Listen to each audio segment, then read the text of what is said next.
Queridos irmãos e irmãs, bom dia, seguindo aí a nossa caminhada.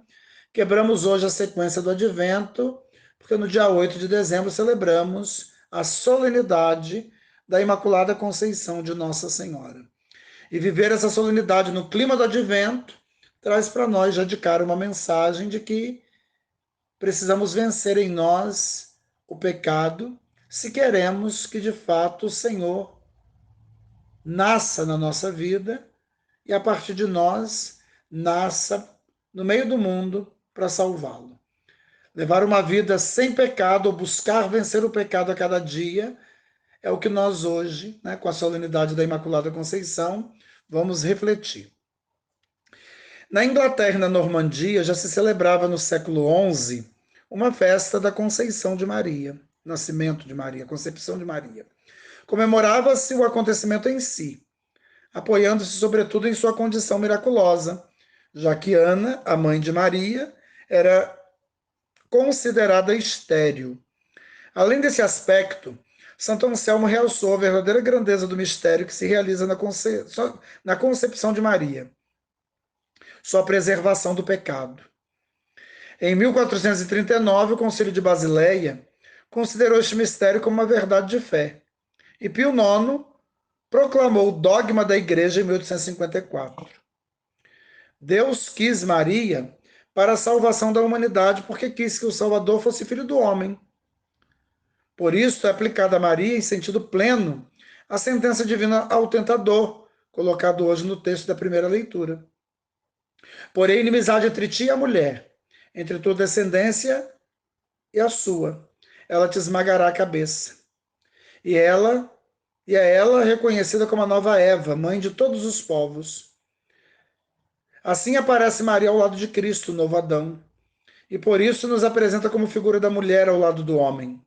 Maria ajuda a descobrir e a respeitar o lugar da mulher na salvação da humanidade. Lembra e exalta o lugar e o papel da virgem, da esposa, da mãe, da viúva, na sociedade, na igreja e no mundo. Reivindica a dignidade da mulher contra tudo que atenta contra ela. A escolha que Deus fez de cada ser humano que nasce para ser inserido no Cristo e para ter nele o seu lugar no mundo e na igreja é lembrada pela página de Paulo, segundo a leitura hoje da carta aos Efésios. Somos todos queridos e amados por Deus. Cada um tem seu inconfundível lugar na humanidade. Cada um deve operar de maneira santa, sem mancha, na caridade. Porque para isso fomos predestinados, vai dizer São Paulo. Maria está certamente no ápice dessa correspondência, como mostra o Evangelho. A cena da Anunciação a Maria é a página da cooperação de Maria na obra da salvação. O concílio acentuou fortemente, como faziam os antigos padres da igreja, que Maria trouxe à obra de Cristo não uma inerte passividade, mas operosa atividade. E é por isso que ela é nosso modelo nesse tempo do Advento, sobretudo. Uma vigilância atenta, ativa, não passiva. O seu sim foi mantido e acentuado em toda a vida até o Calvário, onde oferece Cristo que se oferecia por nossa salvação. Maria ensina aos homens de hoje que entrar no mistério de Cristo, querer operar a salvação, é pôr-se a serviço. Escolhida para mãe, declara-se serva. E em sua vida progrediu no caminho da fé, da dedicação, da obediência, do amor, da esperança. O mundo está cansado de palavras, de gestos ruidosos, dos que se colocam sempre no primeiro lugar. Maria nos ensina que fazer é mais importante do que falar. Ensina-nos a preferir a obra humilde, mas tenaz e cheia de amor, pôr-se a serviço mesmo quando se é chamado a funções importantes. Maria é modelo de fé adulta, esclarecida, consciente, convicta, responsável, que repercute na vida. É modelo de virtudes maduras, crescidas no exercício contínuo de entrega aos outros, de ininterrupta abertura ao amor. Finalmente, sua vida de imaculada atingiu o fulgor de seu amor por Deus e pelos homens. Ao lado do verdadeiro Adão, Jesus, foi criada a verdadeira Eva. Maria é a parte do mistério de Cristo. Onde havia abundado o pecado, a graça superabundou, diz São Paulo. A Imaculada é o sinal de que com a ressurreição de Cristo, o mal já está vencido de início, se uma criatura pôde ser cheia de graça desde o primeiro instante de sua existência. A Escritura, repetindo o triste refrão, e fez o que é mal aos olhos do Senhor, imitando seus pais, quer dar um exemplo de implacável contágio do pecado, que o livro do Gênesis exemplifica mais plasticamente buscando a origem do mal. Maria Santíssima, subtraída ao pecado original, é também a garantia de que no mundo o bem é mais forte e mais contagioso que o mal. Com ela, a primeira redimida, tem início uma história de graça, que é contagiosa. O tema da Imaculada é central no Advento, que se prepara para reviver o mistério da redenção em acontecimento nos quais a graça irrompe superabundantemente. A encarnação do Verbo, a exultação do precursor no seio materno, o Magnífica, o Glória dos anjos, a alegria dos pastores, a luz dos magos, a consolação de Simeão e Ana, a teofania no Jordão, antecipam os sinais dos tempos novos. A liturgia torna presente no meio da nossa Assembleia a força que preservou a Virgem do pecado. De fato, celebra na Eucaristia o mesmo mistério da redenção, cujos benefícios Maria foi a primeira a gozar, e do qual nós participamos, segundo nossa fraqueza e nossas forças. Imaculado Coração de Maria, rogai por nós. Nossa Senhora da Conceição, rogai por nós. Oremos. Ó Deus, que preparastes uma digna habitação para o vosso Filho, pela Imaculada Conceição da Virgem Maria, preservando-a de todo pecado em previsão dos méritos de Cristo, concedei-nos chegar até vós, purificados também de toda culpa, por sua materna intercessão. Por nosso Senhor Jesus Cristo, vosso Filho, na unidade do Espírito Santo. Amém.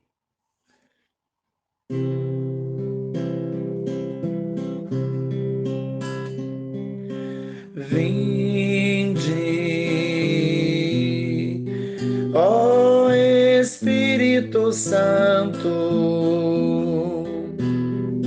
enchei os corações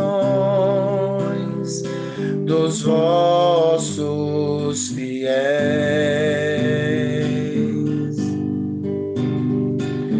Vinde,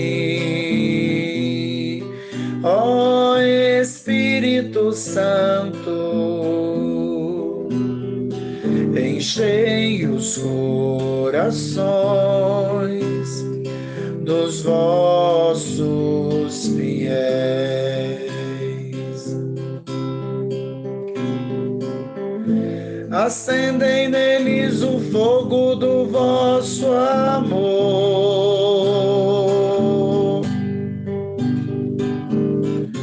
Enviai o vosso Espírito e tudo será criado e renovareis a face da terra. Acendei neles o fogo do vosso amor.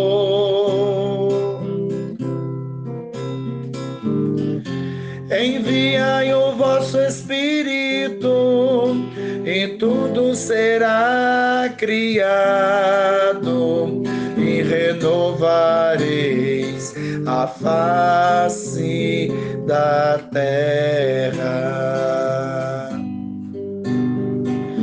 Doce, doce Espírito Santo, exemplo quero ser da mãe do meu Senhor. Doce, doce Espírito Santo, fazei também de mim morada do Senhor.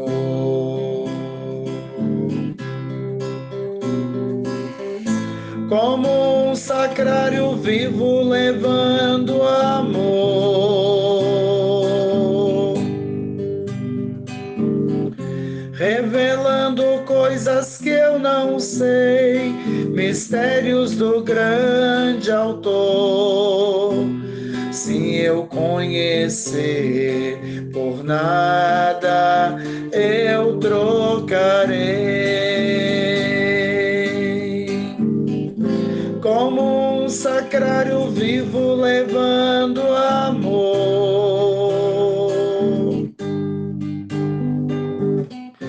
revelando coisas que eu não sei, mistérios do grande autor.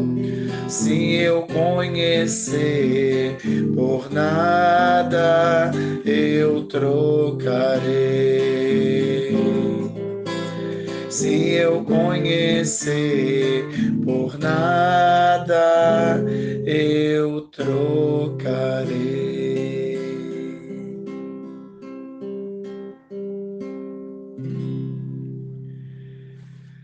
Queridos irmãos e irmãs, com alegria seguindo aí a nossa caminhada com a igreja dentro desse tempo do Advento, chegamos hoje a essa solenidade da Imaculada Conceição de Nossa Senhora. E como sempre falamos, quando a igreja se reúne para celebrar e ela frisa, chama atenção de que aquela celebração é uma solenidade, só isso deveria bastar para deixar a gente em alerta. Em alerta, porque ao declarar que a celebração é solene, precisamos entender que naquele dia a igreja se reúne para passar para nós também uma mensagem que é extremamente importante. As solenidades são na igreja o ponto alto das celebrações. E a cada vez que nós nos reunimos para celebrá-las, é porque naquele dia a igreja tem uma mensagem que nós, os cristãos católicos, não podemos desconhecer. Assim como todos os domingos, né? Por isso que dentro dos mandamentos está o guardar os domingos e dias de festa, de guarda. E a ausência por qualquer motivo nos domingos, dia do Senhor, e nas solenidades, nas festas, se torna um pecado grave. Por quê? Porque se eu não participo da comunidade nesse dia, por um motivo que não é justificável, né? Ah, não fui porque não quis. Ah, perdi a hora. Ah, tinha uma outra coisa que poderia ser adiada, mas eu não quis adiar, então não deu para ir. Por um motivo besta, isso se torna um pecado porque eu deixo de estar com a comunidade e compreender. O que é que significa ser cristão católico? O que é essa nossa igreja? Como ela se constrói? Como ela se estrutura para eu ser sinal de Deus nesse mundo? É por isso que tem muito crente meio meia boca.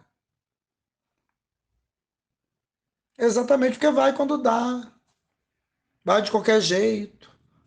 Às vezes estão de corpo presente, mas a alma ausente. E aí não aprendem. E se a gente não aprende, como que a gente vai viver? A gente não pode fazer aquilo que a gente não sabe, né?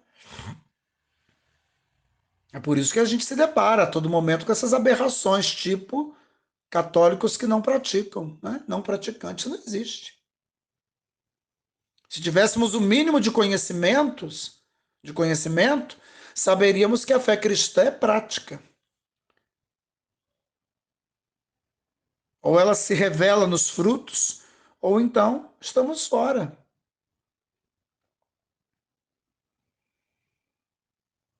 Lembremos a figura de João Batista, quando recebe ali para o batismo fariseus e saduceus para serem batizados. Ali em Mateus 3, 1 a 12. A recepção de João Batista não é nada calorosa, porque chama aqueles fariseus e aqueles saduceus de raça de víboras, cobras venenosas,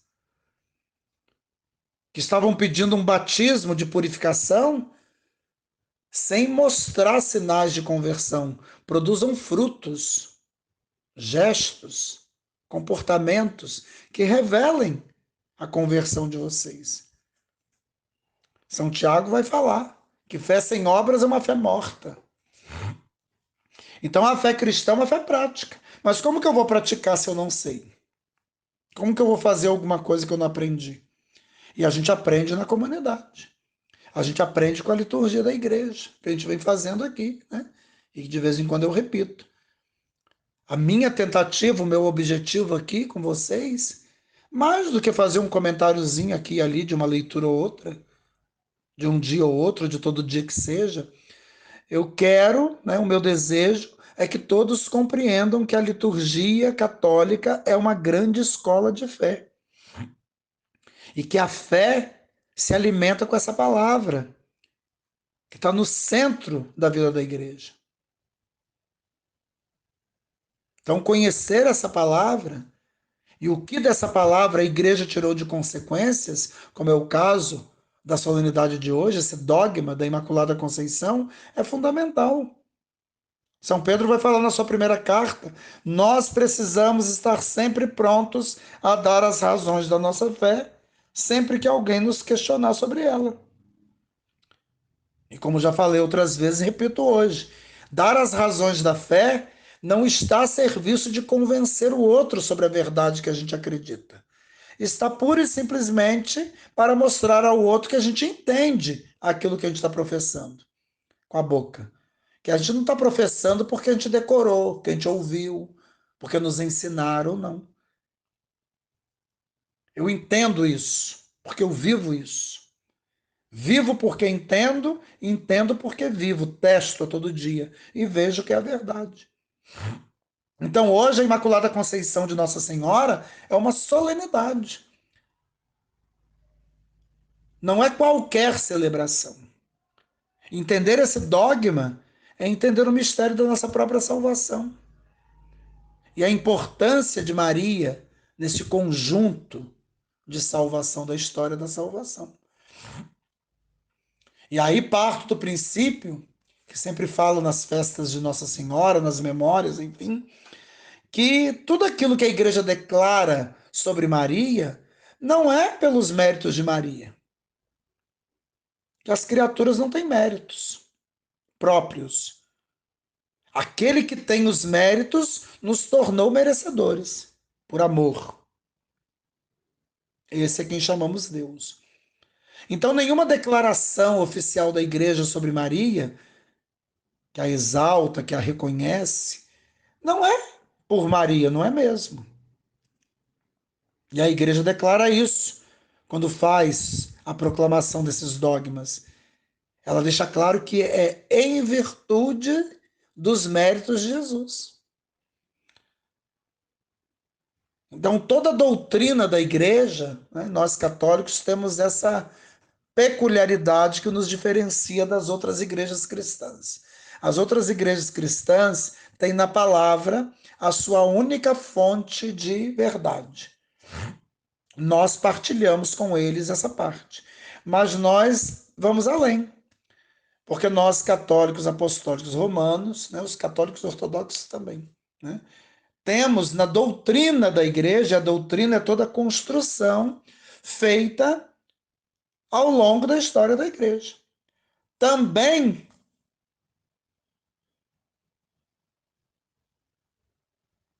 um respaldo da nossa vida e da nossa fé. Uma fonte de verdade.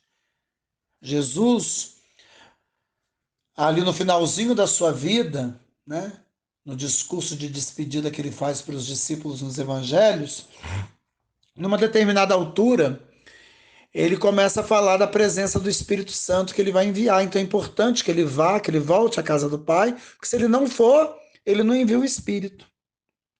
E era importante para a comunidade receber o Espírito. O Espírito que o conduziu ao longo da sua vida e que irá conduzir a igreja a partir de Pentecostes. Mas dizia Jesus que o Espírito, quando viesse, ele teria de maneira muito particular duas missões, duas funções que se completam. Primeiro, o Espírito não deixaria cair no esquecimento tudo que Jesus disse e fez. Então, o Espírito seria a recordação constante de tudo que Jesus fez, de tudo que Jesus disse, tudo que Jesus ensinou. O Espírito iria lembrar a comunidade tudo que Jesus disse, tudo que Jesus fez. E por que não esquecer o que Jesus disse e fez era importante, seria importante? Porque a comunidade teria a missão de atualizar tudo que Jesus disse e fez. Então o Espírito recorda o que Jesus diz e fez e ensina a continuar dizendo e fazendo em sintonia com Jesus. É por isso que o Espírito é o grande condutor da igreja ao longo da história. A igreja vive na era do Espírito, no tempo do Espírito. Ela é conduzida por esse Espírito. Para quê? Para a igreja nunca se esquecer o que ela é, para que é que ela foi feita, para que é que ela foi constituída. Ela foi feita por Jesus para dar continuidade à sua obra. Então ela não pode esquecer a obra de Jesus. E quem garante essa lembrança é o Espírito. Quem atualiza essa lembrança é o Espírito. E por que isso? Porque a presença de Jesus nesse mundo, uma presença histórica, ela se deu num lugar específico, geograficamente falando, e num tempo específico, cronologicamente falando. A presença física de Jesus nesse mundo foi, como toda presença física, limitada ao tempo e ao espaço. De modo que hoje, por exemplo, nós estamos a 2000 anos da presença física de Jesus nesse mundo. E em 2000 anos, a história da humanidade fez a humanidade progredir. Muitas coisas que vivemos hoje, à época de Jesus, nem se imaginava, concretamente falando, né? A realidade vai mudando. Dramas que nós enfrentamos hoje, a igreja do princípio nem imaginava. Como também coisas que eles viveram, nós hoje não enfrentamos. Então o mundo vai mudando.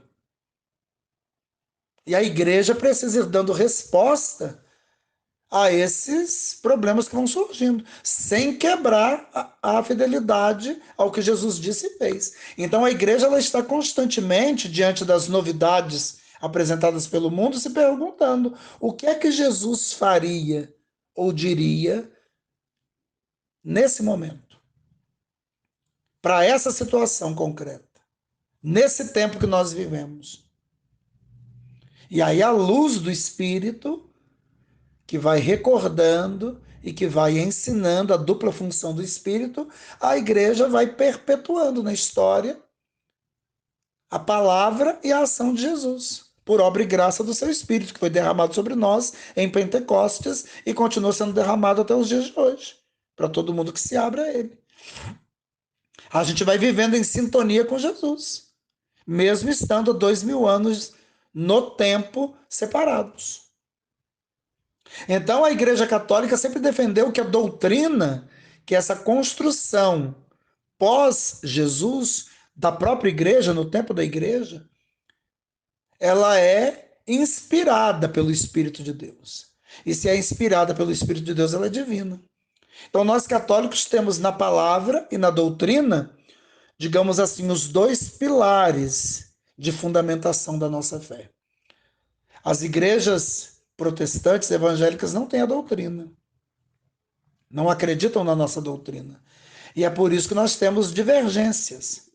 As divergências geralmente não estão, sobretudo as igrejas mais tradicionais, não estão necessariamente na palavra, estão nessa construção doutrinária da igreja. E é por isso que há tantas divergências entre nós, sobretudo no tocante a Nossa Senhora. Porque os dogmas marianos são todos proclamados na era da igreja. Eles fazem parte da doutrina católica.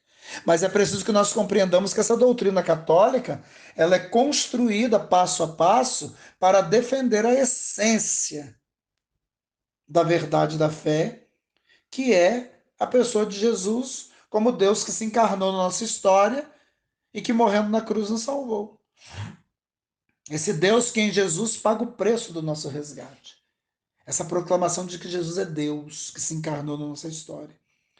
E é para defender essa verdade que a igreja vai construindo a sua doutrina, sobretudo no tocante aos dogmas marianos. Então, não é Maria por Maria. A igreja defende, proclama verdades de fé sobre Nossa Senhora com o objetivo de preservar aquele núcleo que é a divindade presente na humanidade de Jesus. Então, ao longo da história, na doutrina católica, nós temos 4 dogmas marianos.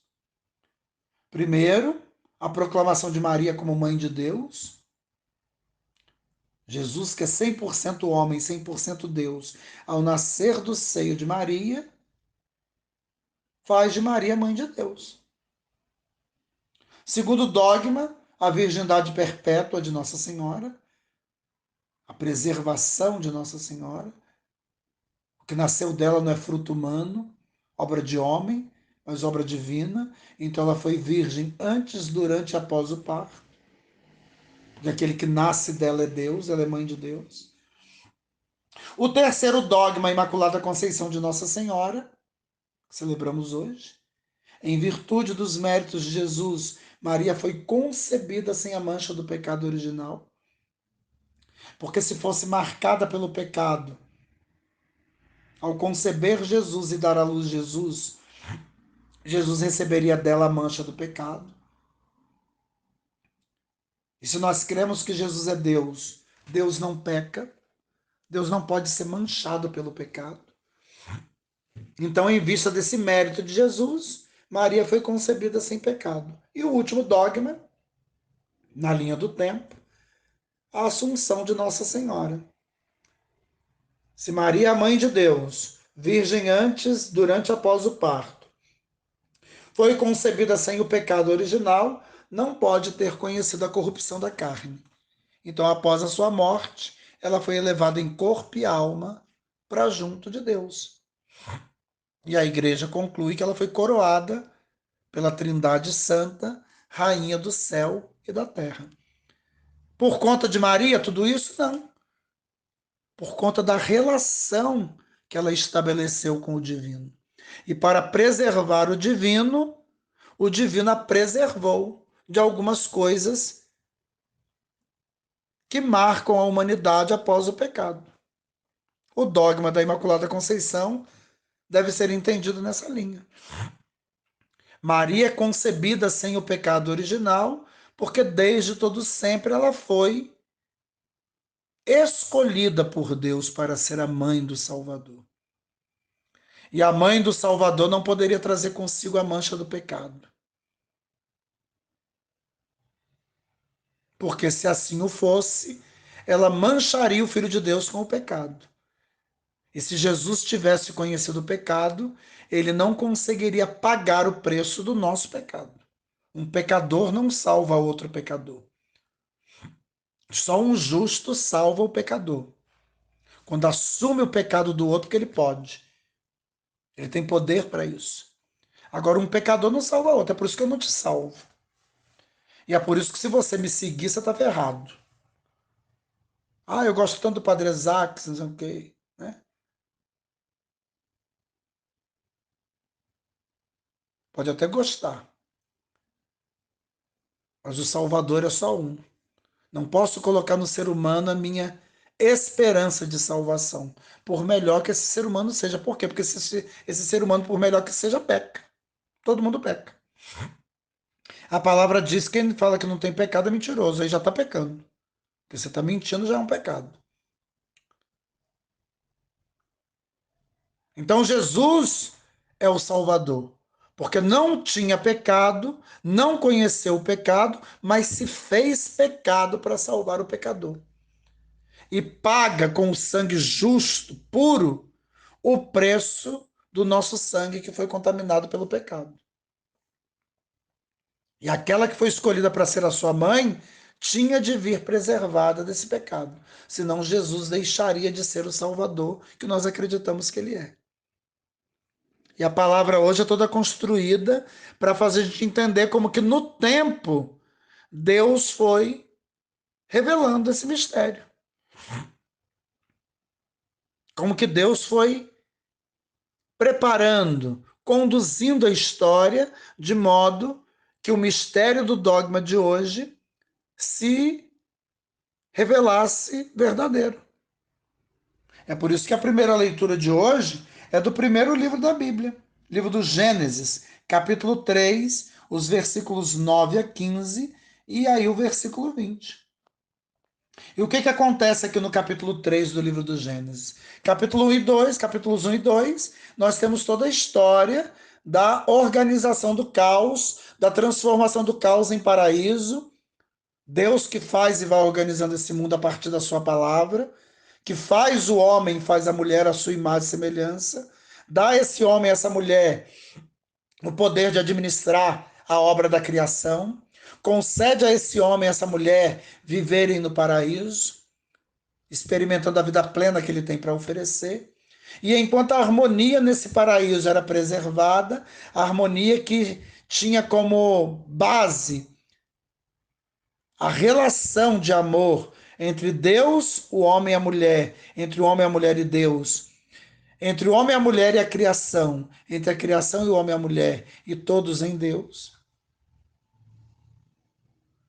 Tudo isso formava aquele paraíso, que é a vida que Deus tem para nós. Mas no capítulo 3 a coisa começa a mudar, porque no capítulo 3 nos é apresentado um adversário de Deus. Deus tem um adversário, um inimigo, o diabo, que não podendo enfrentar Deus diretamente, de maneira astuta, ele tenta destruir Deus pela via indireta. Não vai direto a Deus, mas vai naqueles que foram feitos à imagem e semelhança de Deus e que estão até aquele momento obedecendo a palavra. E ele lança ali um desacerto. Faz ali o seu jogo de sedução e acaba enganando o homem e a mulher, levando esse homem e essa mulher à desobediência, ao fruto da árvore da vida, do conhecimento do bem e do mal, que Deus havia proibido que eles comessem, a única proibição. Tentados pelo diabo, que diz a eles que se eles comerem, eles não vão morrer, eles vão viver, eles terão a vida plena de Deus, sem precisar de Deus. Eles acharam essa proposta boa, desobedeceram a Deus. E fato é que pegaram do fruto proibido e comeram. E de fato os olhos se abriram. Não para se enxergarem como Deus, mas para enxergarem a sua limitação, sua debilidade, sua fraqueza, sua vergonha, sua nudez. E descobrem ali que tinham caído numa armadilha, porque o diabo é ardiloso, ele prepara armadilhas. E quando ele consegue seduzir quem ele quer seduzir, ele joga esse homem na armadilha que ele preparou, essa mulher. E agora, que no capítulo 3, na leitura de hoje, esse homem e essa mulher vão ter que se encontrar com Deus, estão no paraíso. Mas vão ter vergonha, né? Porque é isso que o pecado produz. O pecado é uma desgraça porque ele rompe a harmonia inicial pensada e querida por Deus. O pecado desfaz o paraíso, enfeia a obra da criação. O pecado coloca um obstáculo entre nós e Deus. E quando entre nós e Deus há obstáculos, isso se reflete na relação que nós travamos entre nós e entre nós e o mundo. Então, há uma cadeia de consequências embaraçosas e complicadas que, quando nós aderimos ao pecado, a gente tem que arcar. Quando estamos na graça, a graça nos harmoniza com Deus. Estabelece a paz entre nós e Deus, a harmonia. E quando nós estamos em paz com Deus, a gente tem paz com os irmãos, a gente tem paz com o mundo que Deus criou. Tudo se harmoniza. Mas quando o pecado entra nesse jogo, ele bagunça tudo. O pecado bagunça tudo. E é isso que nós vamos ver na leitura de maneira alegórica, né, nas imagens, mas a moral da história é essa. Então Deus volta ao paraíso depois que o homem e a mulher pecaram, né? Capítulo 3, versículo 9. Eles já pecaram, já se descobriram nus, já estão envergonhados, ouvem ali os passos de Javé Deus voltando ao paraíso, de acordo com a historinha, e envergonhados se escondem, mas Deus chama Adão, Adão, e Adão tem de se apresentar, está no paraíso, o paraíso é de Deus. Ele aparece todo envergonhado, de acordo com a história, dizendo que ouviu os passos de Deus chegando no paraíso, e envergonhado se escondeu porque estava nu e foi tentar cobrir sua nudez. E aquilo chama a atenção de Deus, que pergunta: ué, até há pouco você estava nu e isso não era um problema para você? O que aconteceu da última vez que a gente se encontrou para agora? Será que você desobedeceu e comeu do fruto da árvore que eu te proibi comer? Então, a quebra da harmonia com Deus pela desobediência agora se refletirá na quebra da harmonia com o próximo. Porque Adão vai falar: foi a mulher que isso me deu.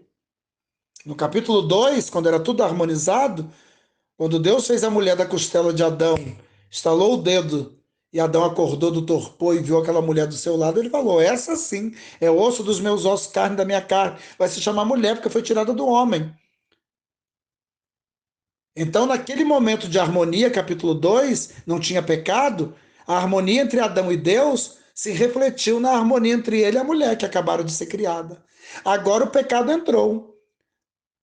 A harmonia entre Deus e Adão se quebrou por conta do pecado, e automaticamente a harmonia entre Adão e a mulher também se quebra. Foi a mulher que o Senhor me deu, ele acusa. Ele não acolhe a mulher, ele acusa a mulher. E Deus chama a mulher. E a mulher também não arca, né? A confusão do pecado está aqui. Porque, como diz o bom e velho ditado, filho feio não tem pai, né, gente? Ninguém quer ser pai de filho feio, de mal feito. Todo mundo quer ser pai do filho bonito, do bem feito. Então, quando aparece o mal feito na nossa vida, a gente diz que é do outro. O outro que botou aqui. Eu não queria. Não é assim que a gente faz? É assim. Ah, foi a mulher foi a cobra. E aí a grande consequência dessa leitura e automaticamente a grande promessa que Deus faz, né? Porque aqui no livro do Gênesis, capítulo 3, versículo 15, a gente vai ter a grande promessa de Deus, que talvez será a grande promessa que ele vai fazer. E ao longo de toda a palavra, toda a história da salvação, o que vai acontecer é o desenrolar para o cumprimento dessa promessa. Então Deus vai expulsar Adão e Eva do paraíso, de acordo com a historinha da criação, né? As historinhas do Gênesis, mas não sem antes deixar muito claro as consequências que o pecado traria para o homem e para a mulher, e não sem antes estabelecer que a partir daquele momento a inimizade entre a mulher e a cobra, a serpente, a inimizade estava decretada, e da descendência da mulher e da descendência da serpente. A serpente, rastejando sobre o próprio ventre, comeria o pó da terra e tentaria traiçoeiramente morder o calcanhar da mulher e dos seus descendentes. Mas, essa é a promessa, 3,15, não esqueçam, que está no cerne da solenidade de hoje. Gênesis 3,15. Deus vai falar de um descendente que sairia da mulher e que numa determinada altura da vida viria com o poder de esmagar a cabeça da serpente. E nós sabemos que cobra nós matamos esmagando a cabeça. Se você atingir o rabo, o dorso, ela não morre. Tem que dar na cabeça certeiramente. Esse descendente da mulher esmagaria a cabeça da serpente e, ao esmagar a cabeça da serpente, poria um fim à ação dessa serpente diabólica, reinaugurando o paraíso. Porque se põe um fim à serpente, o mal que ela produz deixará de existir. E sem a presença do mal, o mundo voltará a ser o paraíso, que Deus sonhou e constituiu, mas que o pecado do homem e da mulher destruíram. Então, essa primeira leitura do livro do Gênesis, ela dá aqui o tom. Porque quando a gente chega no Evangelho, que é o texto de hoje, né? de Lucas 1, 26 a 38, o Evangelho da Anunciação, nós veremos que Maria, ela é colocada na posição da nova Eva, que se contrapõe à primeira Eva. A primeira Eva foi desobediente, pecou. Maria, a segunda Eva, é obediente, acolhe a graça. A primeira Eva, que pecou, fez perder o paraíso. A segunda Eva, Maria, com a sua obediência e aceitação da proposta, reabre o paraíso. A primeira Eva gerou o pecado, a segunda Eva gera graça. E dá à luz aquele que vai cumprir a promessa de Gênesis 3,15. Vai esmagar a cabeça da serpente com a sua morte na cruz. E vai resgatar todos aqueles que, enganados, seduzidos, se afastaram de Deus. Então, o evangelho de hoje, né, Lucas 1, 26 a 38, vai mostrar isso. O que diz o evangelho para nós hoje? A história da criação, da anunciação. Todos nós sabemos de qual o texto, né? Mas é importante, dentro desse sentido, que a igreja vai dando e a ligação que a igreja vai fazendo entre os textos para provar como que tudo que está no Antigo Testamento, no Novo, se realiza em Jesus. As promessas, as profecias, tudo em Jesus se cumpre. E Jesus vem ao mundo por Maria, pelo sim de Maria. Então diz que naquele tempo, no 6º mês, com referência à gravidez de Isabel, o anjo Gabriel foi enviado por Deus a uma cidade da Galiléia chamada Nazaré, a uma virgem prometida em casamento a um homem chamado José. Ele era descendente de Davi e o nome da virgem era Maria. Prometida em casamento, mas ainda não convivendo como esposo e esposa, como marido e mulher. Estava ali na fase do noivado, mas ainda não conviviam. Virgem antes, durante e pós o parto. Um dos dogmas de Nossa Senhora, relacionados a Nossa Senhora. O anjo entra onde Maria estava e fala: alegra-te, cheia de graça, plena de graça. Não há nada em Maria, não há nenhum espaço vazio aonde o mal possa tentar entrar, porque ela é plena de graça. Graça plena. Ela é cheia de graça. O próprio anjo falou, não sei o que estou falando, não. É o texto bíblico que está falando. O Senhor é contigo. Maria ficou perturbada. Claro. Nem sequer ela sabia disso. Ela era uma jovem, como qualquer jovem da sua época, se preparando para assumir o casamento com José, como qualquer outra jovem da sua época, na sua idade. Quando o anjo fala, alegra-te, cheia de graça, o Senhor é contigo, ela fica perturbada. Quem sou eu? E o anjo continua dizendo que ela foi escolhida. Ela foi escolhida para gerar no seu ventre aquele que é filho de Deus. E aí ela fica mais perturbada ainda. Entendendo o mundo a partir do mundo, pergunta, mas como que eu vou ficar grávida se eu não conheço homem algum? Eu estou prometida, mas eu não estou casada. E o anjo vai responder, vai dizer que ela não conhece e não vai conhecer. Porque aquele que vai nascer será chamado santo, filho de Deus. Não é filho de qualquer homem. Não é filho de uma relação normal e natural entre um homem e uma mulher. O que ela vai trazer é obra de Deus. É por isso que o Espírito vai cobri-la com a sombra dele. E vai fecundar o seu ventre virgem. Porque todos terão de reconhecer que aquele que vai nascer dela é o Filho de Deus. É Deus que se encarnará no seio dela. Por isso ela é mãe de Deus. Mãe do Deus Filho. O que Jesus tem de carne e sangue, matéria humana, veio de Maria. É por isso que essa matéria humana vindo de Maria não poderia ter sido contaminada com pecado, como é o nosso caso.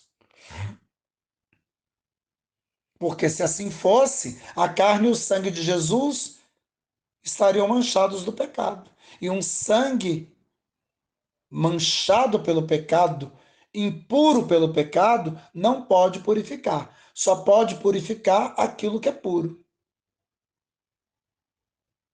Só pode lavar da mancha do pecado o sangue puro. E o sangue puro é o sangue de Jesus. Mas o sangue de Jesus ele herdou de Maria. Já que Deus, a divindade, é incorpórea. Por isso que ele precisou de Maria para se encarnar na nossa história. E é por isso que a igreja fala, por isso Maria não pode ter conhecido o pecado. Por isso Maria é concebida sem o pecado original. E a gente responde, rogai por nós que recorremos a vós. Porque a carne e o sangue de Jesus são a carne e o sangue de Maria. Então, a igreja não proclama a Imaculada Conceição de Maria de graça e do nada, para exaltar Maria por Maria, não. É porque se ela não fizer isso, se ela não fizesse isso, a divindade de Jesus estaria posta em xeque. É disso que se trata. Então há um sentido nessa construção doutrinária da igreja. A igreja não constitui uma doutrina, não constrói uma doutrina do nada. É o Espírito quem vai inspirando. Lembra do início? Ele vai lembrando, ele vai recordando, ele vai ensinando a igreja. Tudo que Jesus disse e fez. Para que a igreja continue dizendo e fazendo, preservando aquilo que é fundamental. É disso que se trata.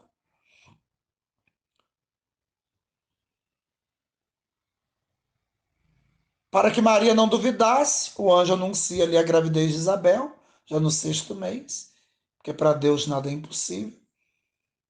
De modo que Maria, então, não tem o que fazer a não ser se declarar serva do Senhor.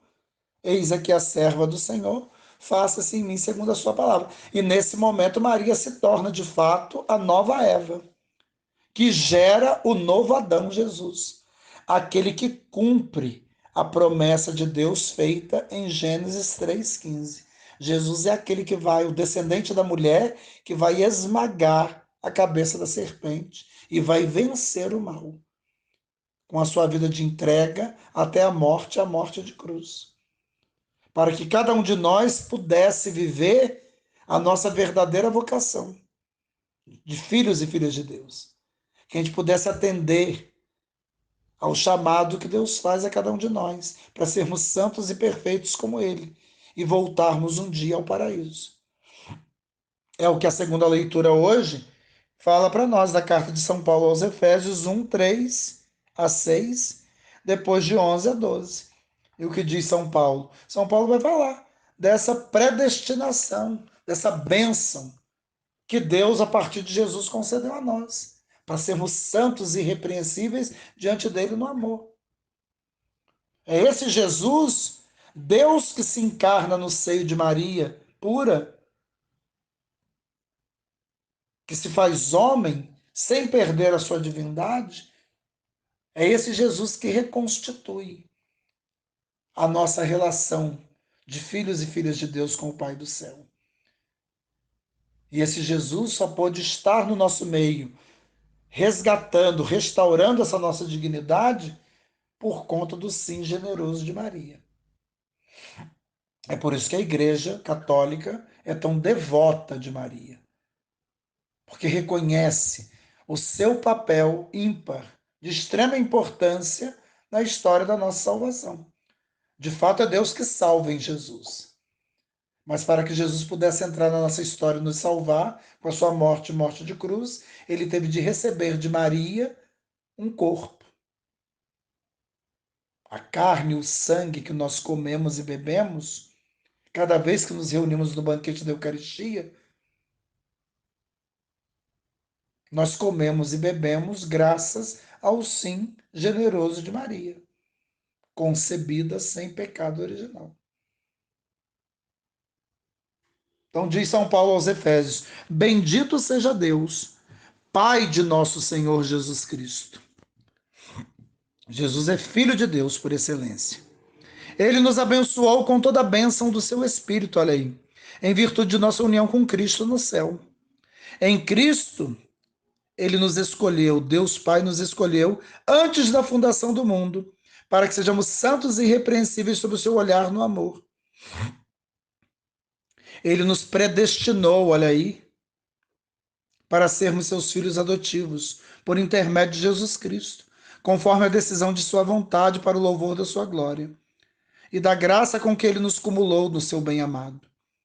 Nele também nós recebemos a nossa parte, segundo o projeto daquele que conduz tudo conforme a decisão de sua vontade. Nós somos predestinados a sermos para o louvor de sua glória os que de antemão colocaram a sua esperança em Cristo. Esse Cristo que vem ao nosso encontro por Maria.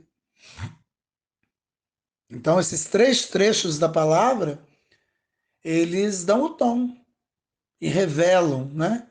A nós, católicos, apostólicos, romanos, lembremos, o dogma é uma verdade de fé católica, para os católicos. Quem não é católico não tem nenhuma obrigação de crer nisso. Agora, quem é católico tem de crer. E para crer precisa entender. E é o que a solenidade de hoje tenta fazer para a gente. Explicar, da melhor forma possível, por que esse dogma é tão importante. O que aconteceria caso esse dogma não fosse proclamado pela igreja como verdade de fé? Que riscos a nossa fé correria? Eu diria para vocês todo risco.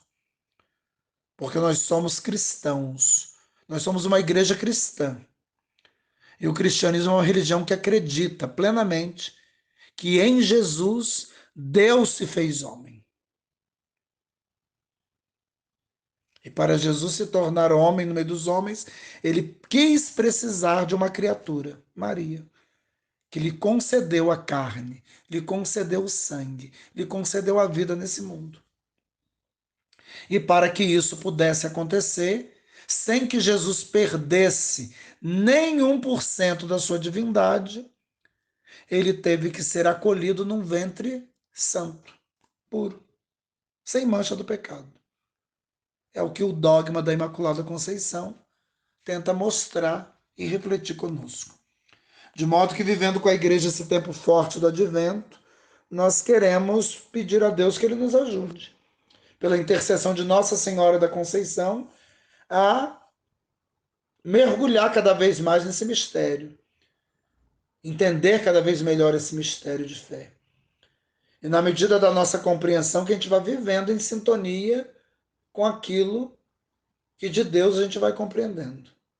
Que Nossa Senhora da Conceição interceda por nós e que, a exemplo dela, nós busquemos também, sobretudo nesse tempo do advento, essa vida pura, imaculada, na certeza de que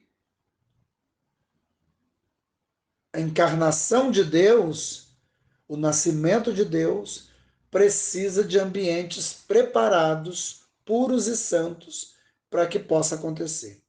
Que Deus nos ajude, assim seja.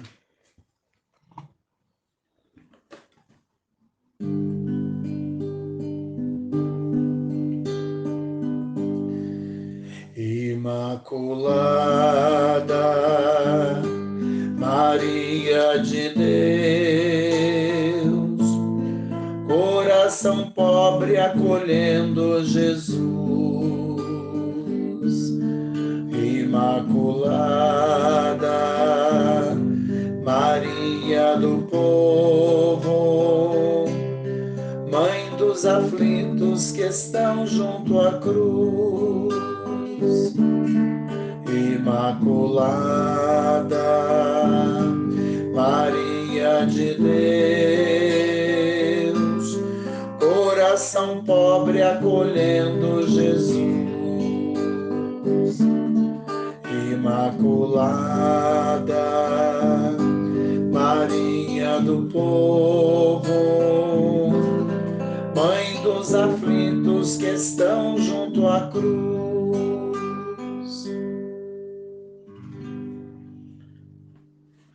Ó Maria concebida sem pecado, rogai por nós que recorremos a vós. O Senhor esteja convosco, Ele está no meio de nós. O Deus de bondade, que pelo Filho da Virgem Maria quis salvar a todos, vos enriqueça com a sua bênção. Amém. Seja-vos dado sentir em toda parte a proteção da Virgem Maria, por quem recebestes o autor da vida. Amém. E vós que vos reunistes hoje para celebrar a sua solenidade, possais escolher a alegria espiritual e o prêmio eterno. Amém. Abençoe-vos Deus Todo-Poderoso, Pai e Filho e Espírito Santo. Amém. Que a alegria do Senhor seja sempre a vossa força. Fiquemos em paz, depois em paz saiamos para o cumprimento da missão que no dia de hoje Deus pensou para cada um. Assim seja. E aproveito para convidar, hoje às 19h30, lá na Santa Margarida, teremos a oração do texto em louvor a Nossa Senhora. Às 20 horas, vamos celebrar a solenidade de Nossa Senhora da Conceição. Lembrando que Nossa Senhora da Conceição é a padroeira da última das nossas comunidades eclesiais missionárias. Ela foi instituída, criada no último dia 9 de novembro e vai celebrar pela primeira vez a sua padroeira. Então, não celebraremos na comunidade eclesial missionária, nas famílias, como a gente sempre faz, porque é uma solenidade. E por ser uma solenidade, a gente vai fazer na nossa igreja matriz, celebrar na igreja matriz, para que toda a paróquia, de fato, possa participar. Mas lembraremos ali da nossa comunidade eclesial missionária, de todas as famílias que naquele pedaço da paróquia, né, residem e que formam ali essa comunidade tão importante. Então, todos que puderem, estejam hoje à noite para rezar conosco como igreja, né, nessa solenidade da Imaculada Conceição de Nossa Senhora. É isso aí. Um excelente dia para todos. Que Deus abençoe cada um.